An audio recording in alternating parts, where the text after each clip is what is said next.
Okay. So yeah, hello everybody. Everyone who's joining us live today or watching this recording in the future. Welcome to the second session of our energy education series, Emergency Preparedness Through Energy Resilience. And joining us today is our expert speakers, Yessica Dominguez and Kim Walton. This series was put together in partnership with Iron and Earth, who delivers programs that enable community-driven climate solutions and reduce barriers for those seeking a future in the green economy. My name is Shaira Baldes, and I am a climate engagement coordinator and policy analyst with the Otipimswak Métis government in the Environment and Climate Change Department here. I'm also your moderator today, and I'm joining you from Métis Crossing, located in District 12 and Treaty 6 territory. I would just like to thank all of you for attending our webinar today and taking some time out of your very busy lives to learn more about, the very exciting topic that our presenters will share with us today, all about emergency preparedness and how to prepare your home and make it more energy resilient. Just before we start, I'd like to cover a few housekeeping items. Just first thing, keep your mics off during the presentation just to minimize any background noise. If you do have questions during the presentation, just leave them in the chat, and our chat moderator, Jessica, will save them for you, and we can answer them in the Q&A session. And during that Q&A session afterwards, you can, raise your hand and unmute if you want to ask anything. Um, Last reminder, just for safety, this is a safe space. So if anything unexpected happens during the call, we will just end it there and we'll just follow up with you to send any materials or relevant information. And very last thing I want to mention is we are doing a follow-up survey at the end of the presentation. And if you fill it out, we will put your name in a draw for a prize, which is a solar power bank. It's also multifunctional, so very cool to have. We're giving one away for each of our energy education webinars. So yeah, that should be everything for housekeeping. So if you have any questions, just type them in the chat. Just a quick overview of what we will be covering today. First, we will be sharing an opening prayer from knowledge holder Norma Spicer, followed by a brief overview of our department as well as our partner, Iron and Earth, and also providing some department updates. Um, and then, yeah, we'll just hand it over to our speakers afterwards, and we'll be following that up with a Q&A session, which is open to anyone who wishes to join. Again, if you have any questions, just write them down, type them in the chat, and we'll save that after. So before we dive into our presentation, we will now share a moment to hear a prayer from knowledge holder Norma Spicer, which she has recorded for us today. She's tailored her prayer to fit the contents of the session, so we can begin in a good way.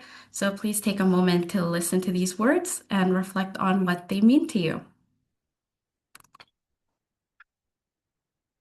In the name of the Father, the Son, and the Holy Spirit. Heavenly Father, we pray for those who have been devastated by natural disasters. We remember those who lost their lives so suddenly. We hold in our hearts the families forever changed by grief and loss. In times of uncertainty, we ask for your protection over our homes and community. Grant us the wisdom to be prepared, the foresight to plan, and calm to act with clarity. Protect us from disasters, fire, flood, storm, or panic. In moments of fear, be our refuge and strength. O Lord, until you bring about the new heavens and new earth, disasters will come.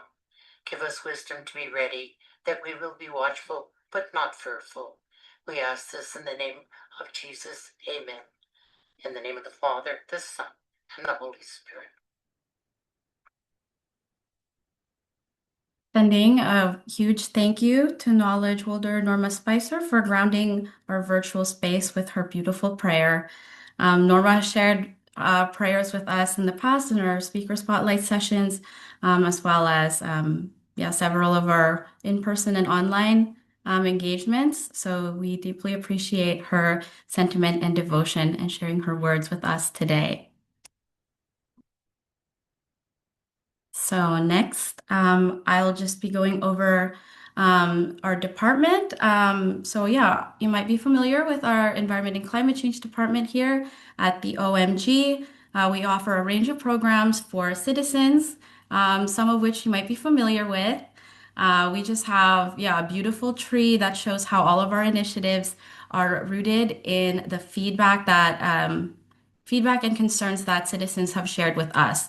We have initiatives focused on conservation, environmental monitoring, energy sustainability, and ways that the Métis Nation can be more resilient to climate impacts. A really good example of the work that we're doing was the energy and climate change engagement sessions that we hosted across Alberta in March 2024, which we partnered with Iron and Earth, and who is also with us today and who's helped us develop these presentations and these webinars. So in those sessions, we discussed how citizens feel about the energy sector in Alberta and how we could support them as the energy sector changes. During the presentation, you can notice there's some quotes at the bottom of the slides that highlight some of the thoughts and concerns that were brought up in those engagements. And one of the main requests we got from those was citizens wanting more reputable information and education in the energy sector, which is why we're here today.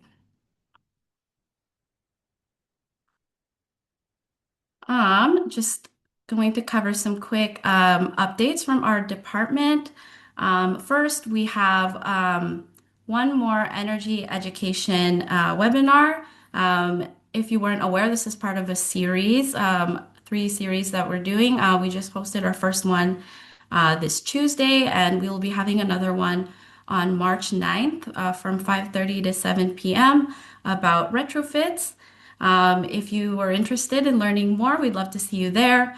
And yeah, if you missed our first webinar, we will also have recordings of those sessions up shortly on the M&A website and YouTube channel.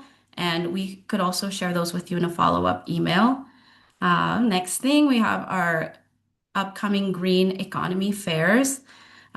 This is also part of our commitments from our energy and climate change engagement sessions, which we're also collaborating with in partnership with Iron and Earth, just to provide job opportunities and skill building opportunities for citizens looking to, yeah, be more involved in the green economy.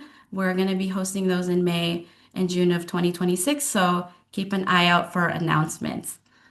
Uh, Next thing, we have our energy efficiency retrofits program, which is a program for Métis homeowners to access funding for energy retrofit home renovations.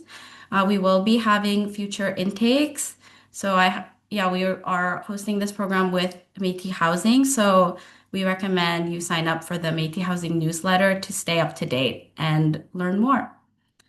And very last thing, an easy way to stay up to date with all of our upcoming opportunities with the Otipemisiwak Métis government and also our department would be to sign up for our biweekly Voyager Voice newsletter.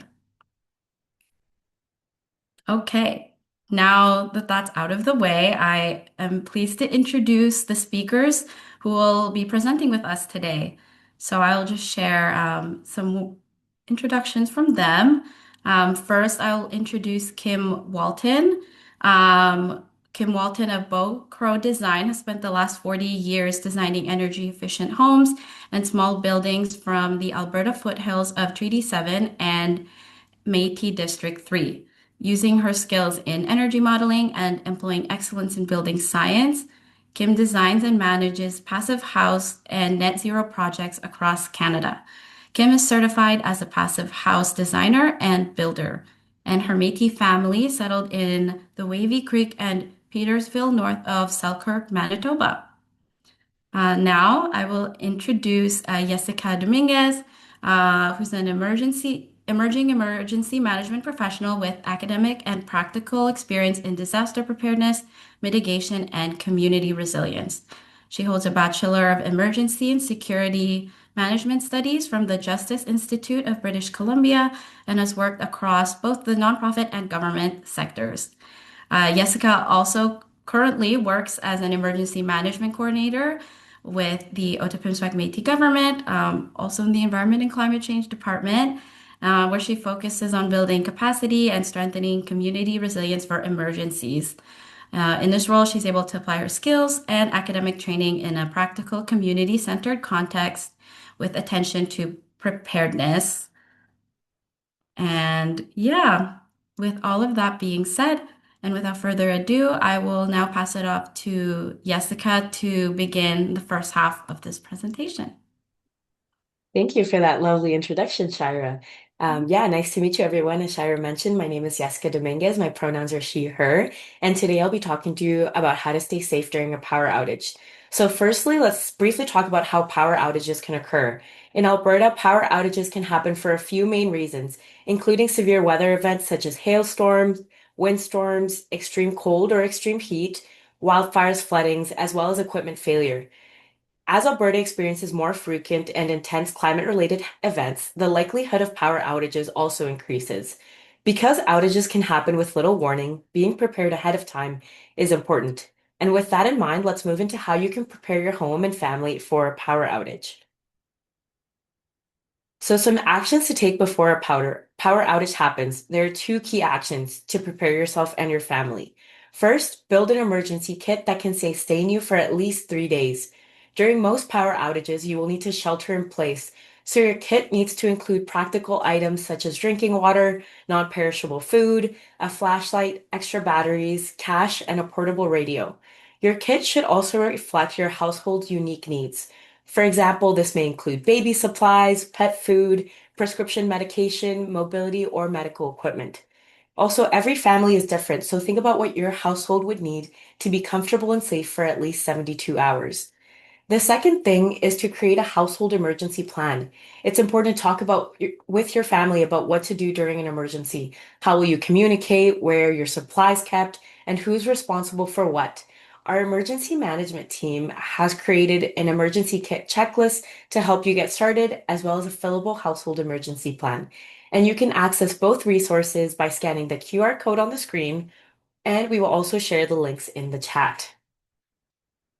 Now, during a power outage, it's important to note the following actions apply to a temporary power outage, typically lasting between 3 to 12 hours. If the outage is prolonged or related to a larger emergency event, always follow the instructions of local officials, community leaders, and emergency services. One of the most important things you can do during a power outage is to stay informed. First, check your utility provider's outage map for updates on restoration timelines. In Alberta, this may include EPCOR, ATCO Electric, or Fortis Alberta. These outage maps provide real-time updates on affected areas and estimated restoration times.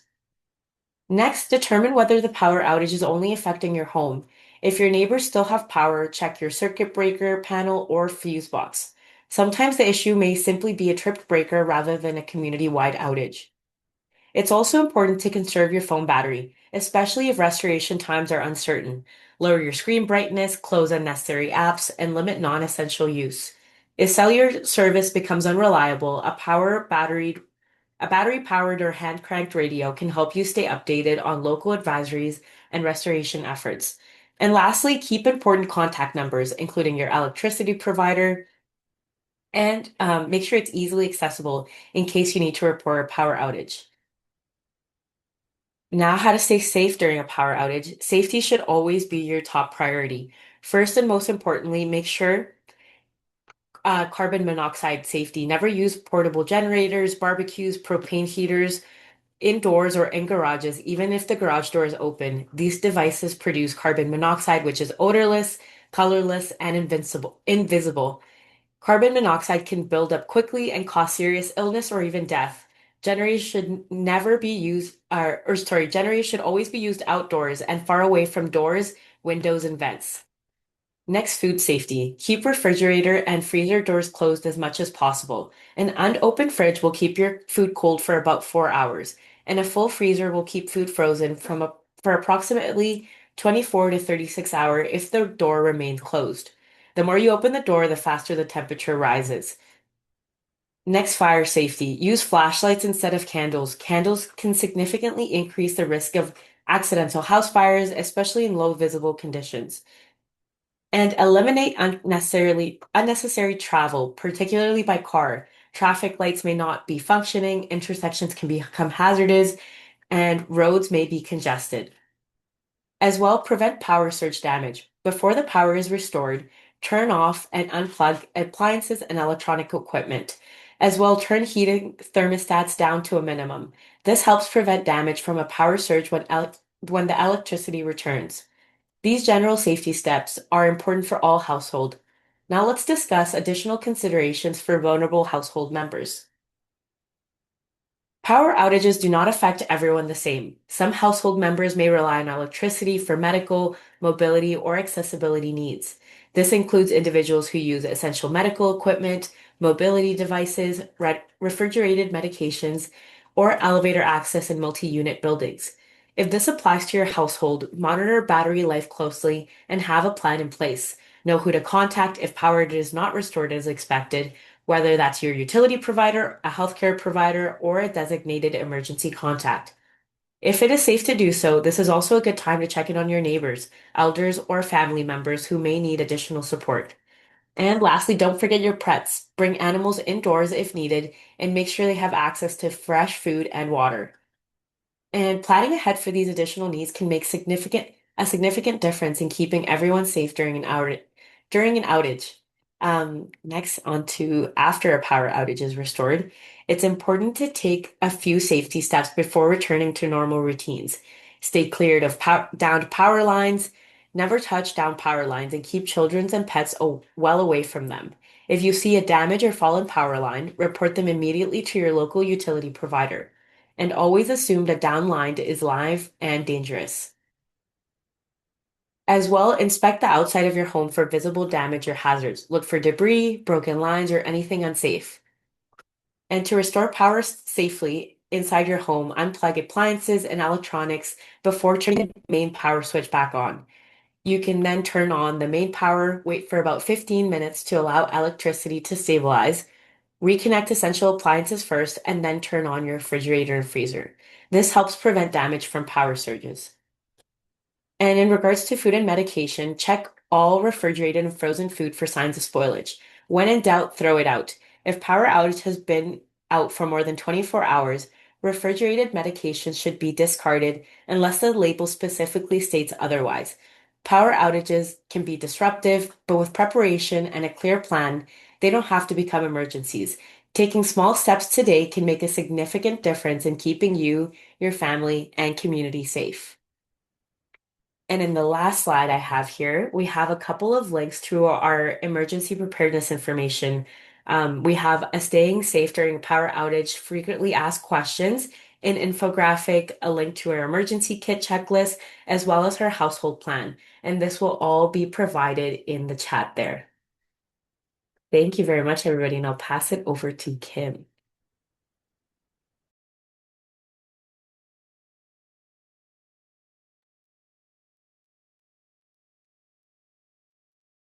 Thank you, Yessica.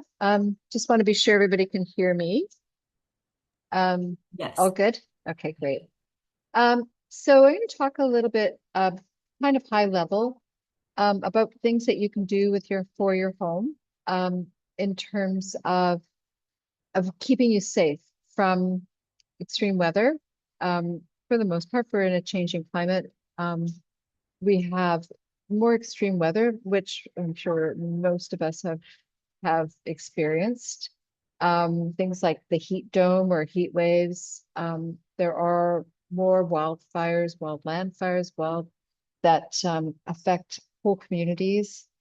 And as we know, there's problems in Jasper, but also in many northern communities in all provinces across Canada, and isolated communities are at high risk.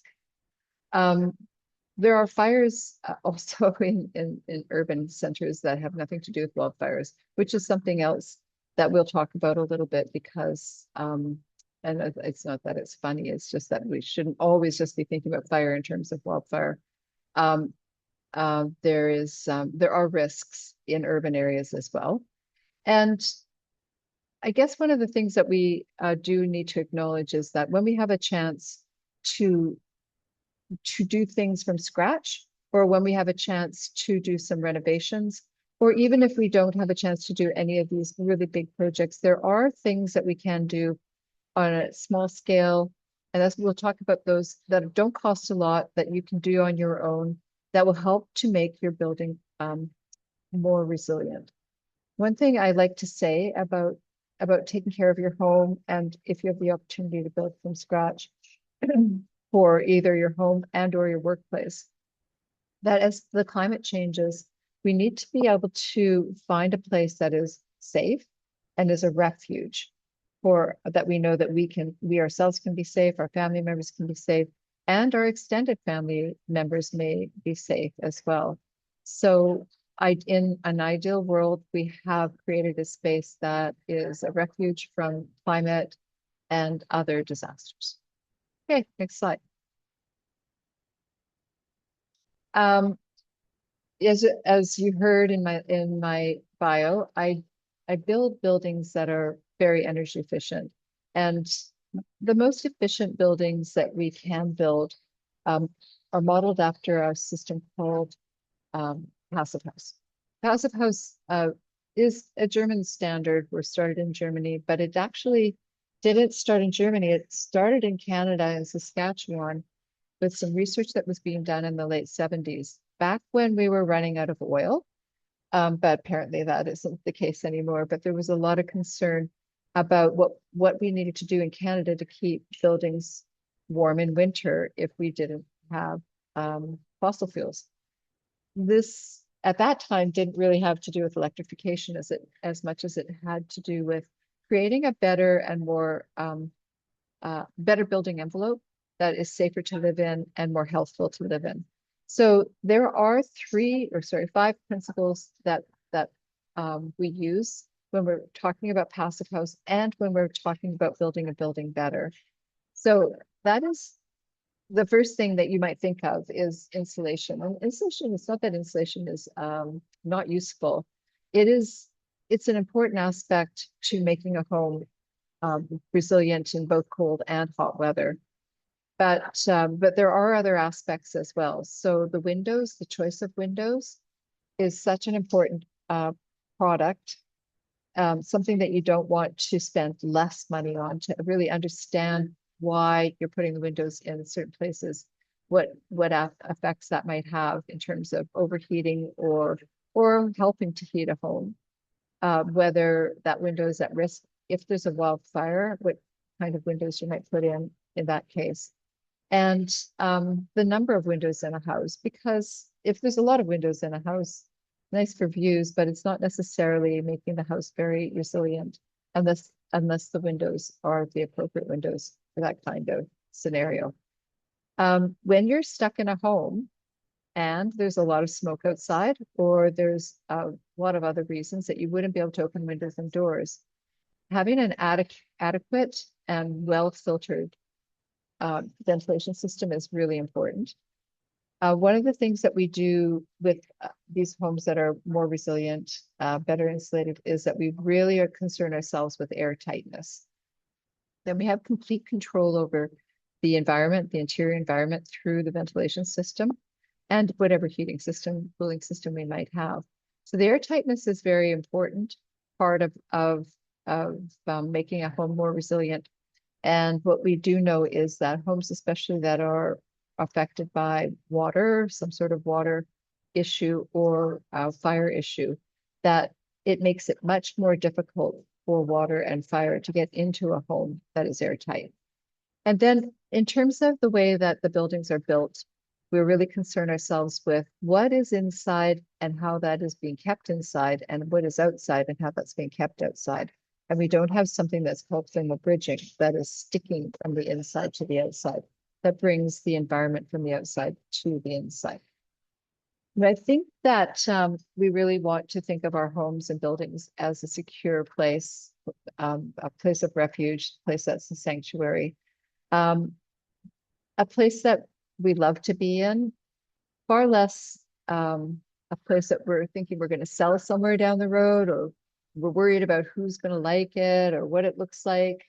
All of those things are not the most important thing about a building, in my opinion.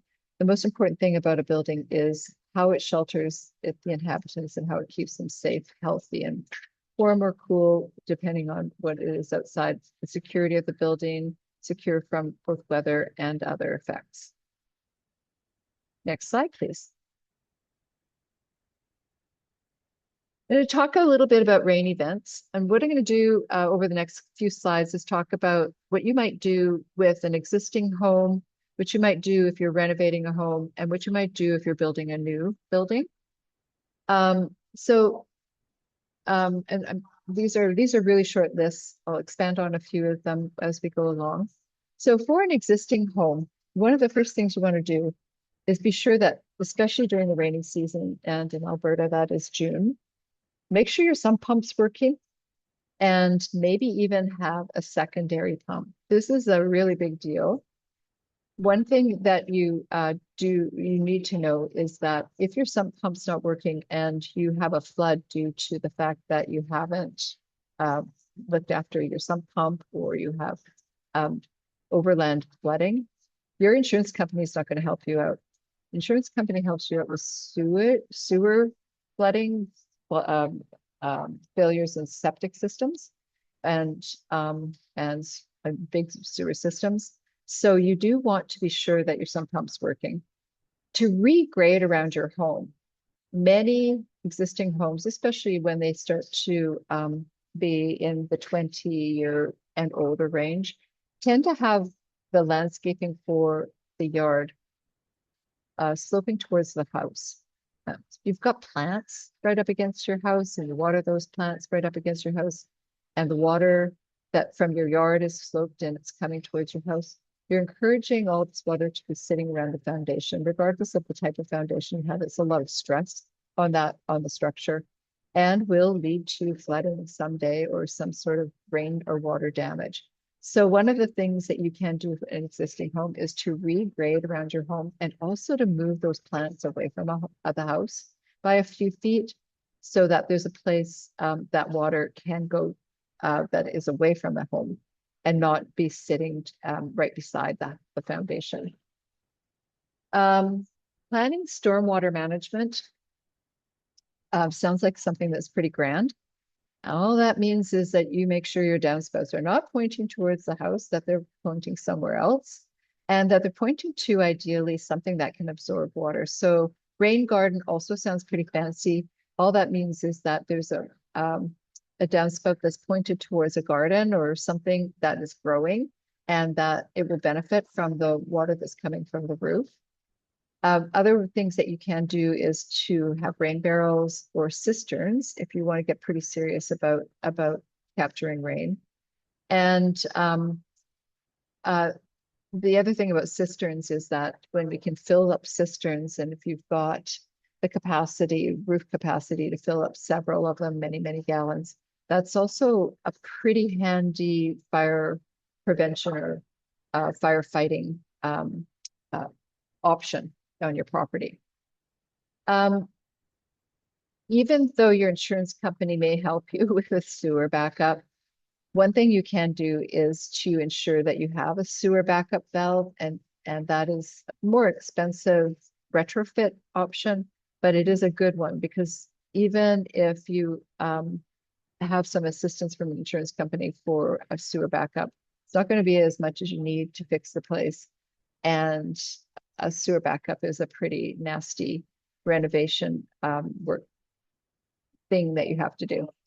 So in terms of renovations, we talked about the sump pump already. Just ensure that you have a sump pump. If you don't, to install a sump pump, and make sure that the subsurface drainage is going towards that sump pump. And to improve the way that eaves trough and downspouts work, make sure your eaves troughs are cleaned out. Maybe there's some screening on top to keep leaves and debris from getting into the eaves trough, because flooding eaves troughs is one of the worst items that can contribute to water getting into the house, not just around the foundation, but also around windows and doors. Sorry, my computer just decided it wants to answer some questions I didn't ask them, so it's distracting me. In terms of the new buildings, if you're able to build a new building, and we're talking about rainwater, stormwater management, you're really thinking about the roof and the roofing types that you have, where the eaves trough are installed, where the downspouts are installed, to have a rain screen behind your siding. And what that does is it redirects any wind-driven rain that might hit the siding and get within the building envelope, redirects it to the outside so it never gets inside the building envelope. And build your home with overhangs. So having a home without overhangs doesn't make any sense in Western Canada, anywhere.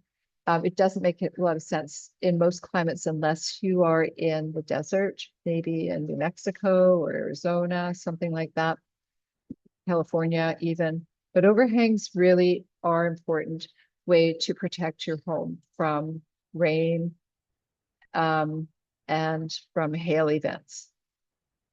Okay, the last thing that I have, and it's the second thing on the list here, is about windows and window choices and how they're installed. So having windows that have tempered glass really does help in preventing window damage. Having 3 layers of glass is not only an energy efficiency effort, it also is something that can help you to stay in your home without serious renovations. If hail was to damage the outer pane or even the outer and middle pane, very likely that you would still have 1 pane of glass so that you could live in your home or don't have to block up windows when everybody else is buying windows and you're waiting 2 years to replace your windows with insurance claims, etc. So it's a pretty good idea to use triple glazed windows for lots of reasons, but one of them is rain and hail events. Okay, next slide.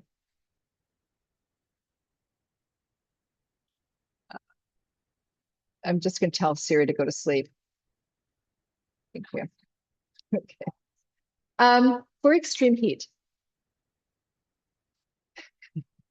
One of the things we can do is use fans. We're starting again with something pretty simple. We can use fans. One thing I think that everybody needs to understand is that fans don't really cool anything.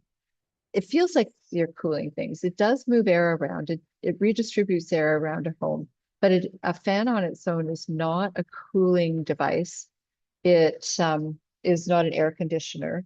And it's one of those things that you can manipulate around your home to give you some relief, for sure.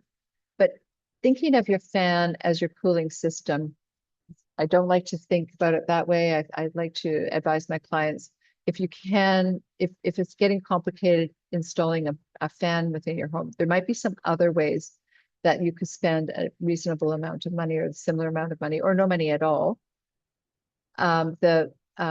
You might forego having fans. I use fans in my house.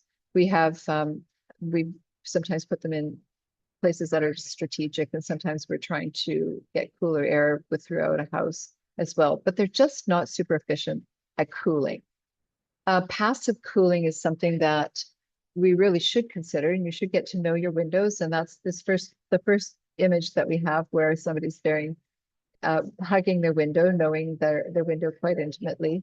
But what I really mean by that is that understanding where the windows are in your home, where the winds are prevailing, where winds are not prevailing, and using strategies like chimney venting and cross ventilation effectively. So you might not open all of the windows in your house.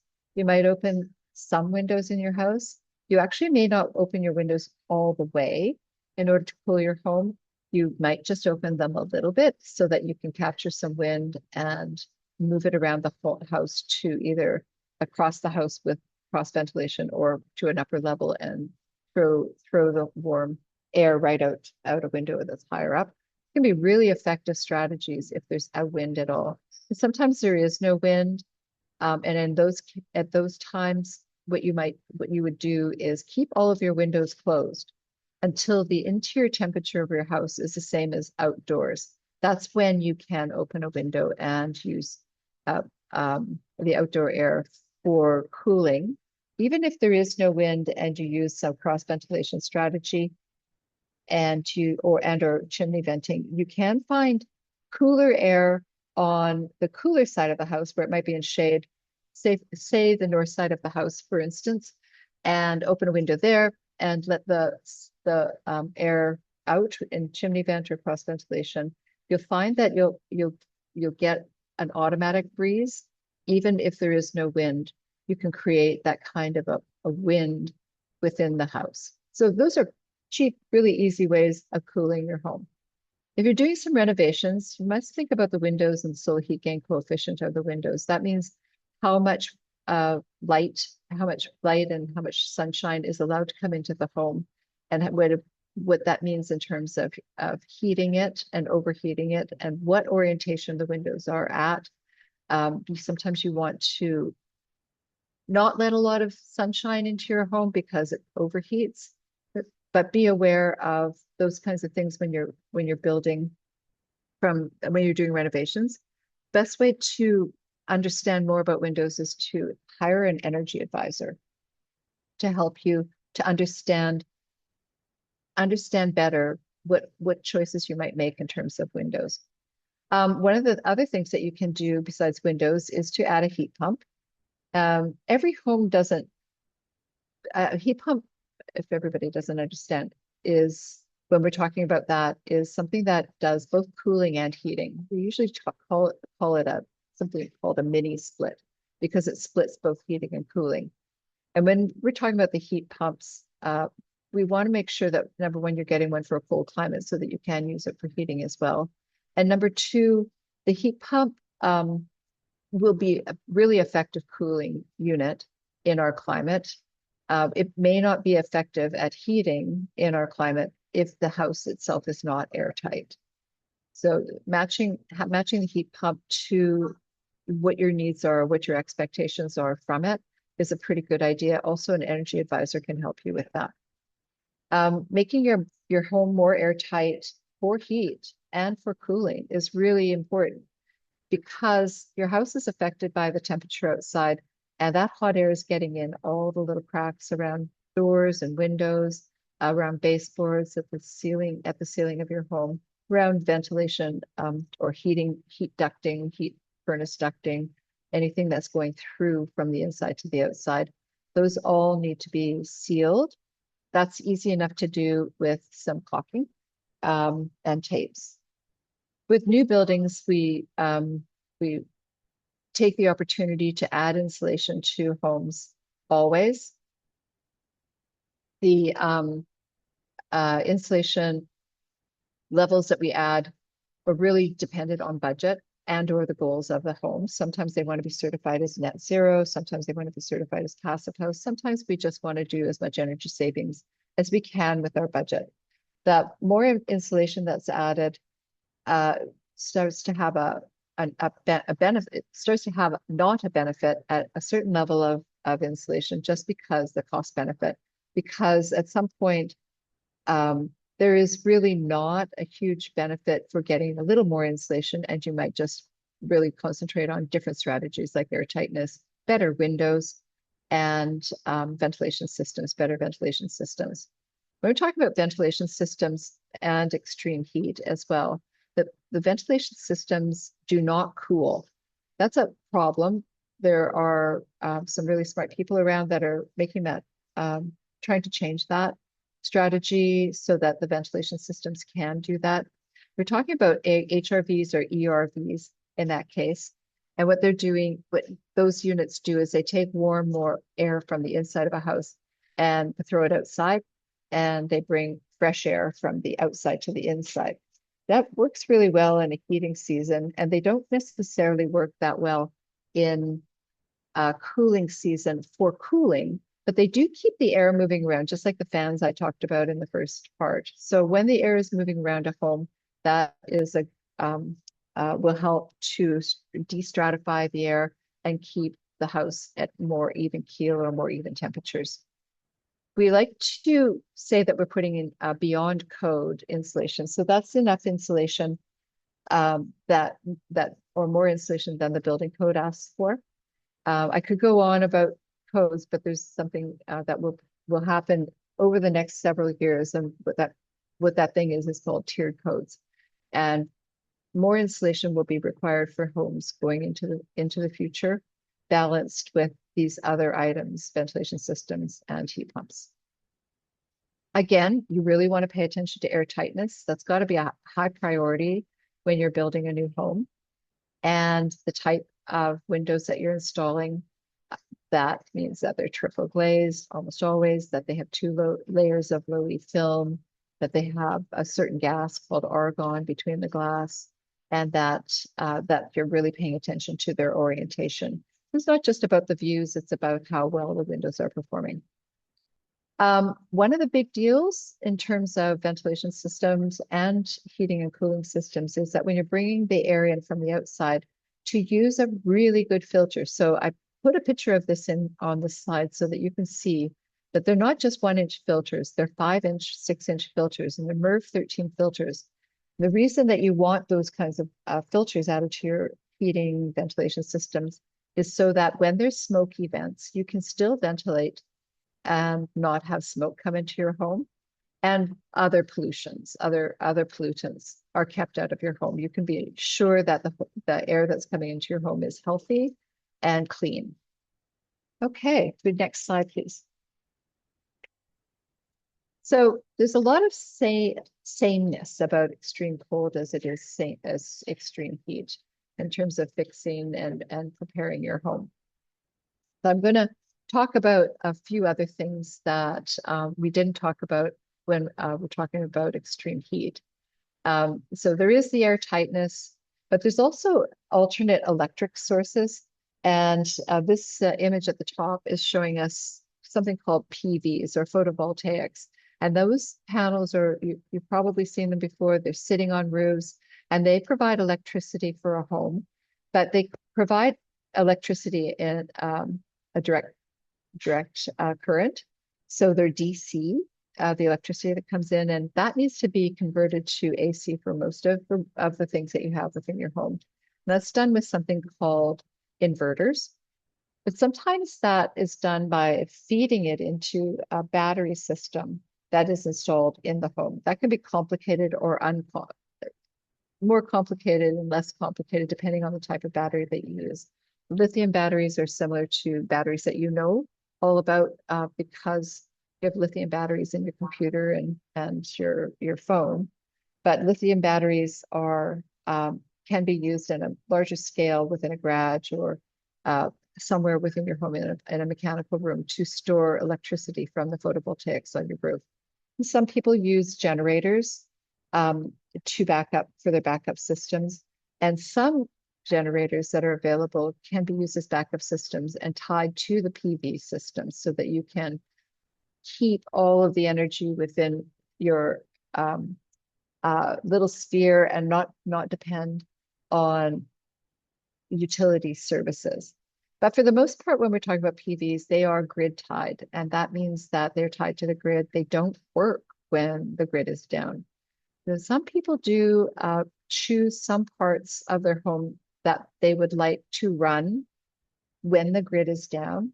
When you're in a rural property, for instance, you'd want your well to run so that you can have water services. That's pretty important. You probably want to keep your HRV running. That would be important. And the refrigerators and freezers, those sorts of things.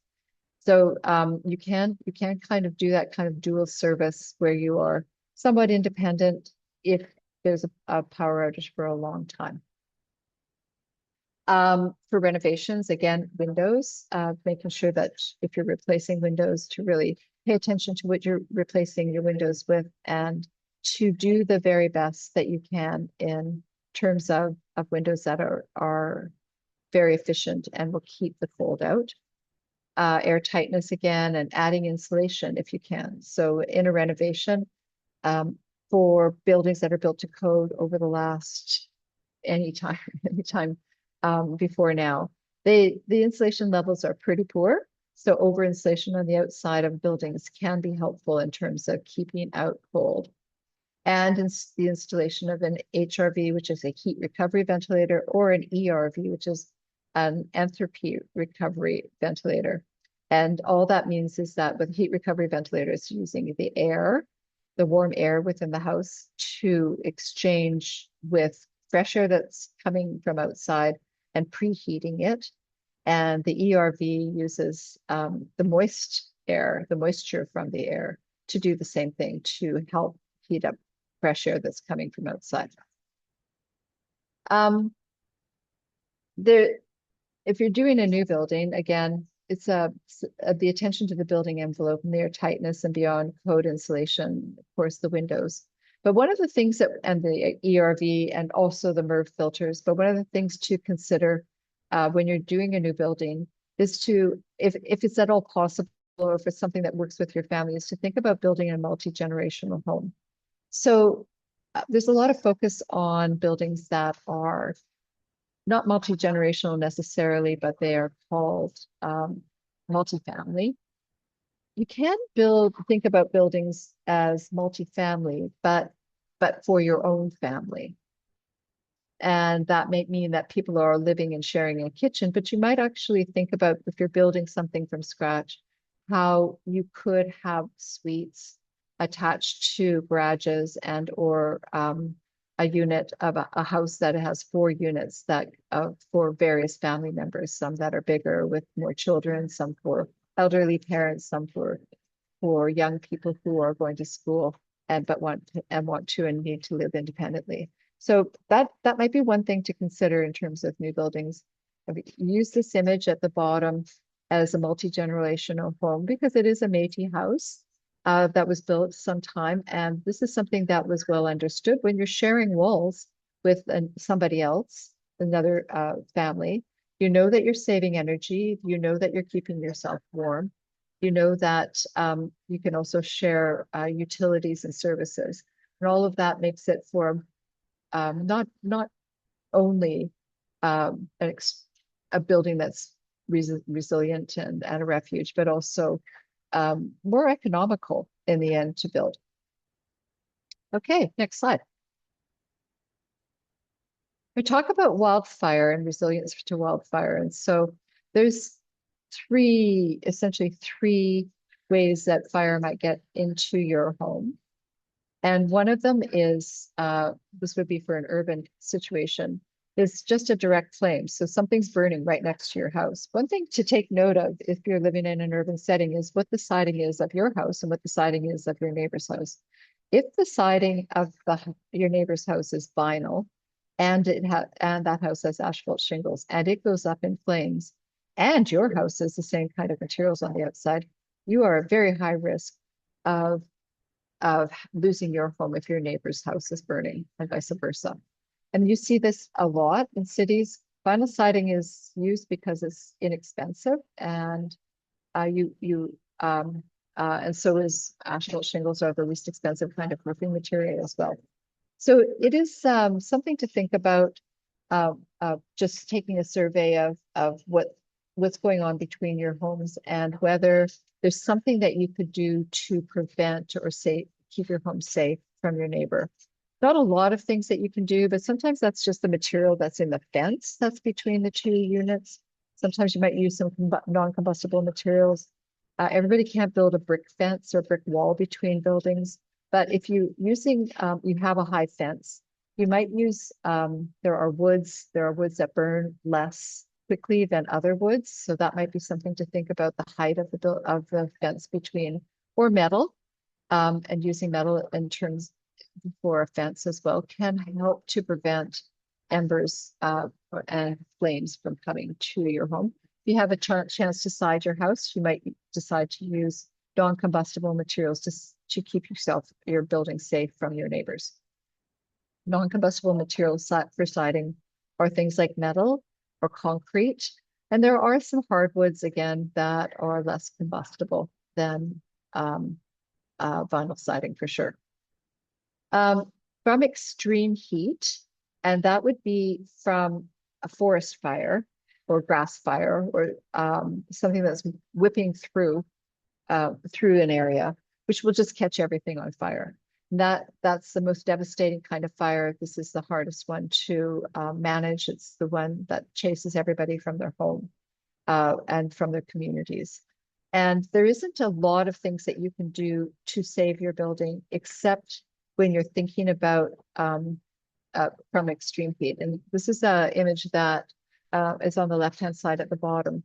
Thinking about your yard and how you keep your yard maintained, and also the things that you have planted around your yard, and where the combustibles are in terms of the landscaping, the plants, the trees. If you have surfaces that are non-combustible, so gravel or sand, or plants that are live, then you are protecting your home just by ensuring that the landscaping is not going to go up in flames. And with grass fires in the spring and the fall, that is not always possible to do. You may have some plant material that's from last year hanging around your house, and may have the grass fire may have an opportunity to just burn all of these things that are sitting around your home, the grasses and the plants material. So that is something to think about in fall cleanup, to remove those things from around your home. I'm really bad about it myself. There is zoning thoughts and about how to organize the work around the house.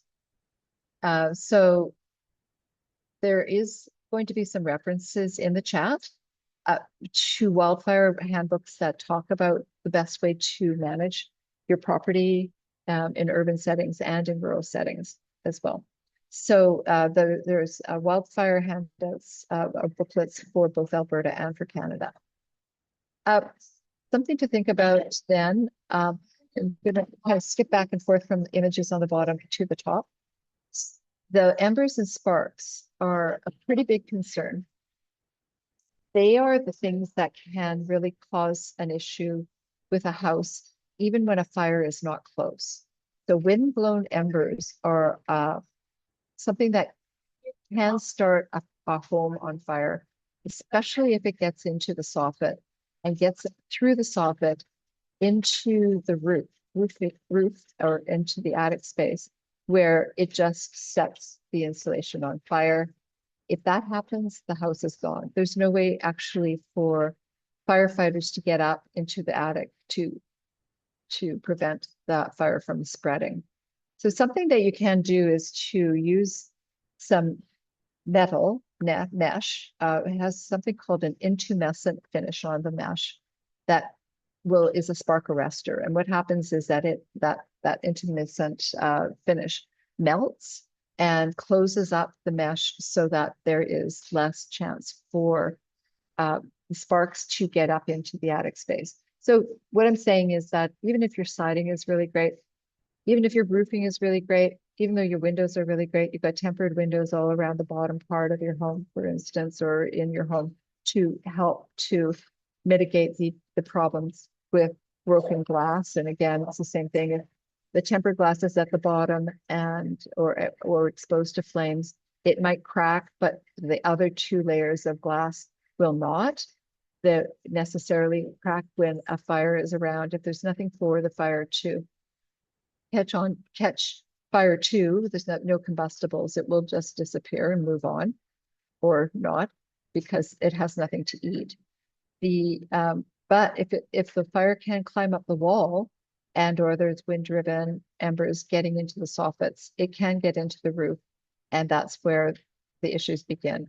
Now, if your house is very airtight, even though the roof might be the roofing or the insulation in the roof were to catch fire, there is a chance that the air tightness within just doesn't support the oxygen in that area, in the roof area, because the oxygen is not there from the house, not sucking the oxygen out of the house, that the fire could be slowed down.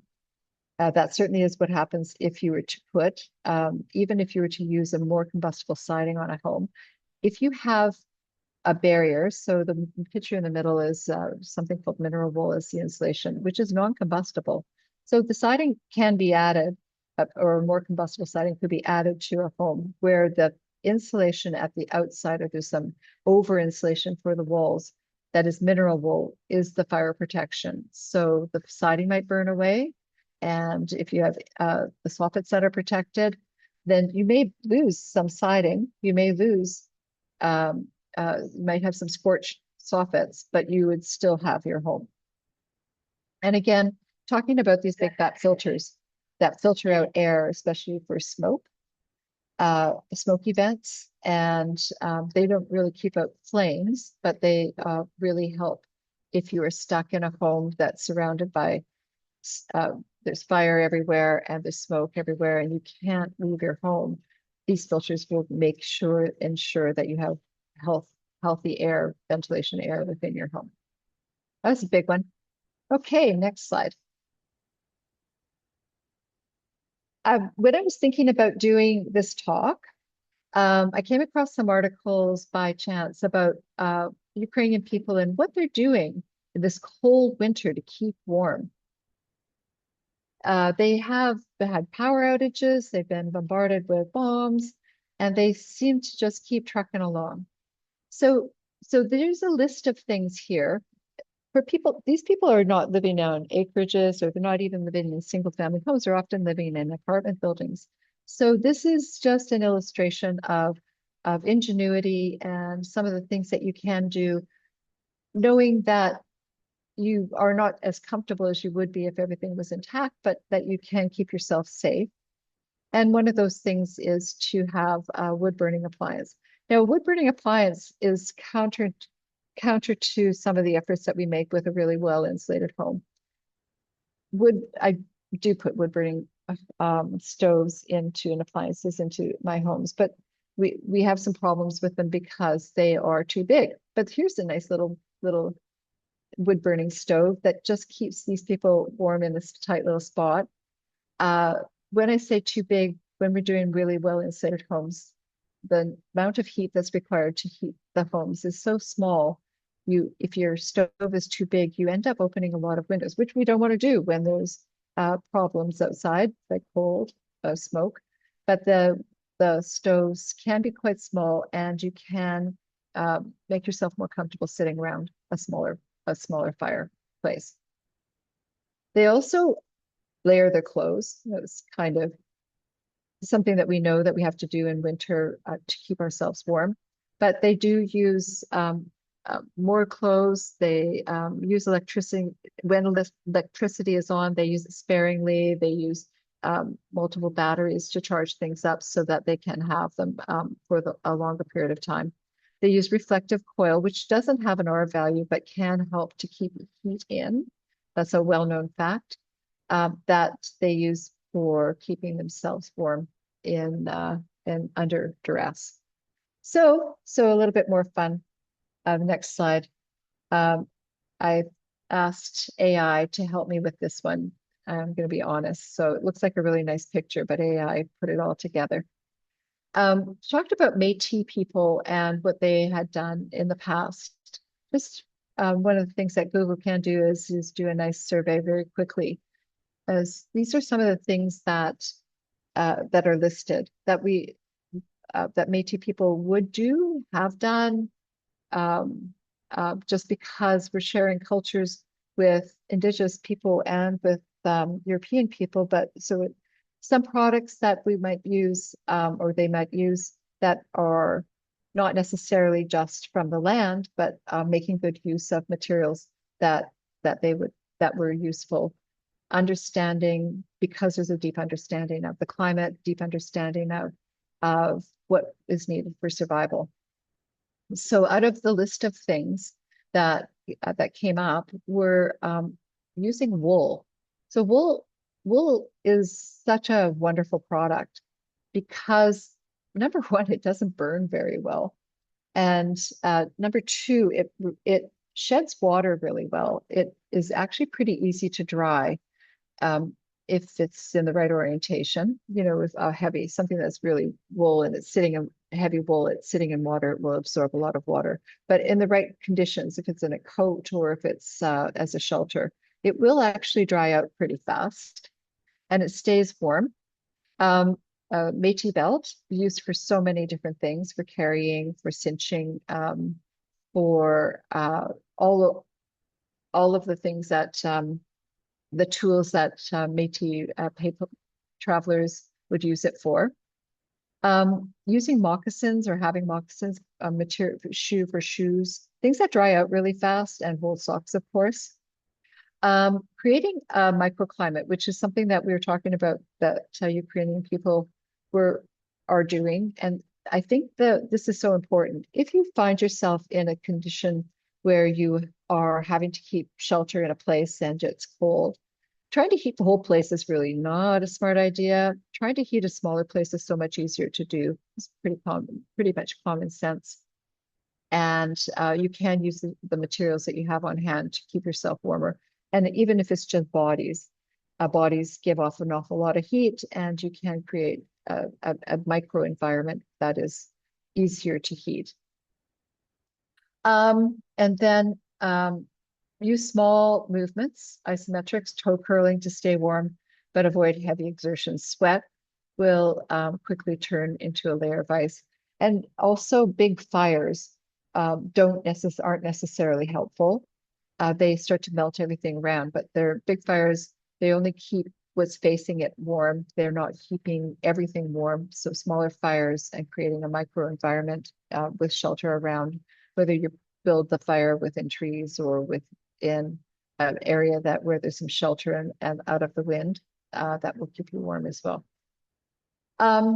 One thing I do have a story to tell about a house that I worked on. Client called me a couple of weeks ago to say that their heat pump broke down when they were in Mexico. And they could tell that from Mexico because everything is interconnected these days. And when they left, did not put in the backup system. They have backup system for such a thing happening. But what they thought they would do is just let it be, and they did. Left the house for a week. The house is so well insulated, so airtight, and functions so well on its own that in a week of -17-degree weather, the interior of that building never got below 15 degrees Celsius. So that is just a testament to say that doing a building well and looking after all of the things I spoke of today can really help to keep a building safe from external influences. And that's it for me today. Amazing. Thank you so much, Kim and Yessica, for the incredibly knowledgeable presentation. And yeah, just giving us more insights to how we can prepare our home for emergencies and extreme weather events. I especially loved, the segue from, Jessica's portion where, she was talking about, yeah, just ways we can be prepared, if we ever have to leave our house. And also, yeah, delving into how we can prepare our homes right now, before an emergency from Kim's presentation. I learned just from listening to you that my windows in my home are terrible, and they're probably why my house doesn't, keep heat or cold well. So it's freezing in there right now. But yeah, no, it just super insightful. And yeah, just thank you so much for sharing your knowledge with us today. And also would like to thank each and every one of you just for taking the time out of your day to hear more about, yeah, our very knowledgeable presenters and just, yeah, ways that we, as the Otipemisiwak Métis government, are working to support our citizens. Um, yeah, and just becoming more energy efficient and prepared for emergencies. And of course, our continued work to making sure that Métis citizens' voices and priorities are, um, heard. So yeah, if of course we can't do this alone. So if you would like to follow up with any of the folks here, Kim, Yessica, or the Otopinswak Métis government, our department, and also our partners, Iron and Earth, we will have some contact information put in the chat here by Jessica. There is also some contact information on this slide here. And yeah, just a very last reminder, we are doing a post-event follow-up survey just at the end of the presentation. It's in the QR code here. But we will also be sharing it in the chat and also in a follow-up email in the next few days. If you complete the survey, we'll be doing a prize draw for a solar power bank, and we'll contact you if you get chosen. Yeah, so again, thank you everyone for attending. If you have any questions, we will be moving into a Q&A period shortly. And yeah, I will be turning off the recording just before we do that.